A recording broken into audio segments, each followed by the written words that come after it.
For Pacifica Radio, I'm Christina Onnested.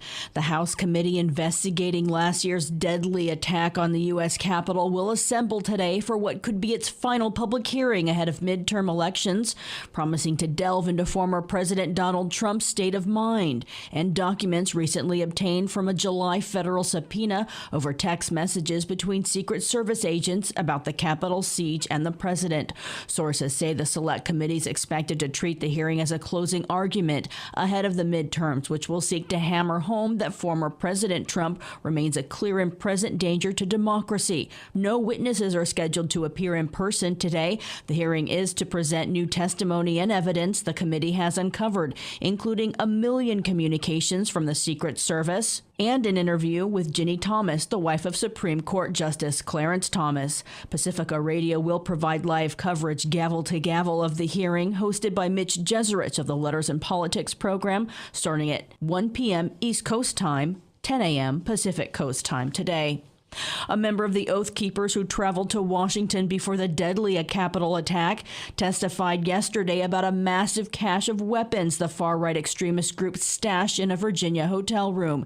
Prosecutors have said teams of Oath Keepers guarded the arsenal of firearms and were prepared to rush them into the hands of extremists in the Capitol if needed to support a plot to stop the transfer of power from Republican Donald Trump to Democrat Joe Biden.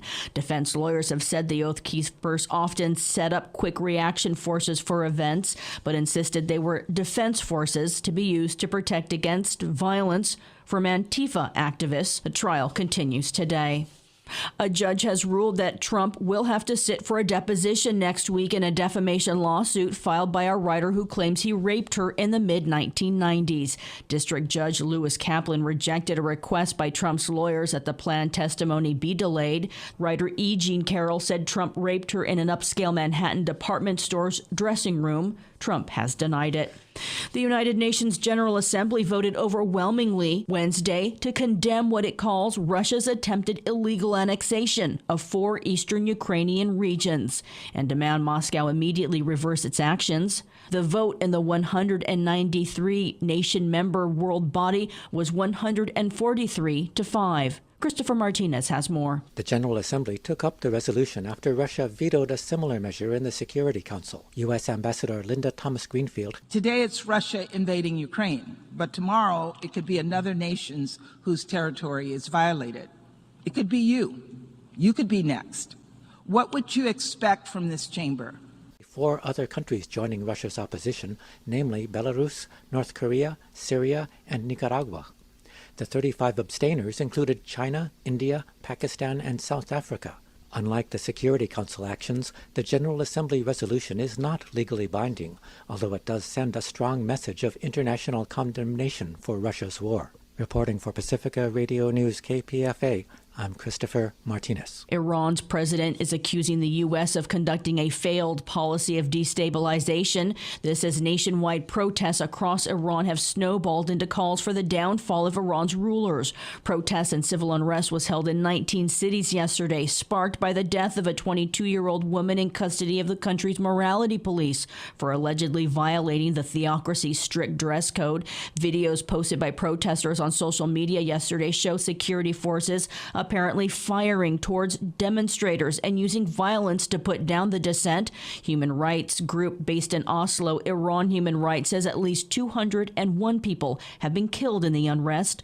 Raha Barini is a human rights lawyer and researcher with Amnesty International. She told Democracy Now! Some 24 of the slain are children. The deadly crackdown has so far left over 144 victims that we have identified by name. Among them are at least 24 children.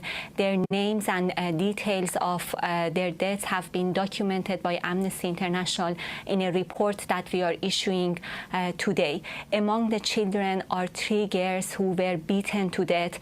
In addition, the vast majority of the boys were shot by live ammunition in their head, chest, or upper body. According to the Committee to Protect Journalists, 40 reporters have been arrested in Iran amidst the unrest. Los Angeles City Council member whose racist slurs in a leaked recording created an uproar resigned yesterday, hours after the state's attorney general announced an investigation into possible criminal charges involving a meeting where she made the remarks and talked about redistricting, including a scheme to protect Latino political strength in council districts that may have disenfranchised black voters.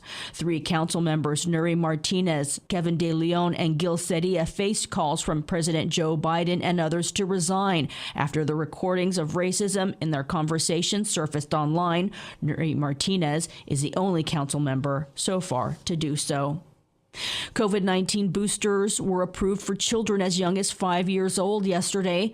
I'm Christina Onnested reporting for Pacifica Radio.